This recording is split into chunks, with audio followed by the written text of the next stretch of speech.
Hello everyone, welcome to another video on Airbnb. Today in this video, I will show you how to hide or delete Airbnb listing. Now, this is very simple. Now, there are three different ways how you can pretty much hide listing. First way is snoozing, second way is temporarily unlisting, and then third way is permanently deactivating.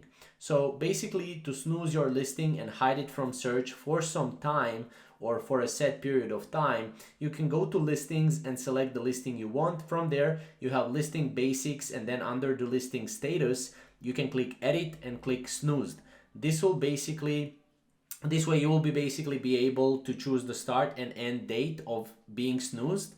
And then you can click save. So for example, if you're having some construction work in your house and you want to snooze your listing, you can do that because of construction workers, right? That's the first thing. So temporarily unlisting is the second thing. So you can go to listings again, listing basics and listing status, and then click edit, and then you can click unlisted and select the reason why you're unlisting.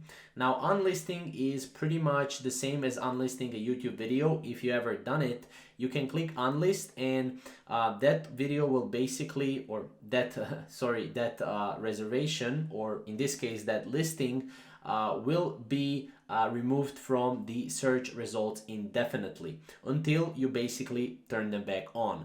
So that's the second thing. The third thing is permanently deactivating. So this is if you want to just permanently deactivate and delete your listing.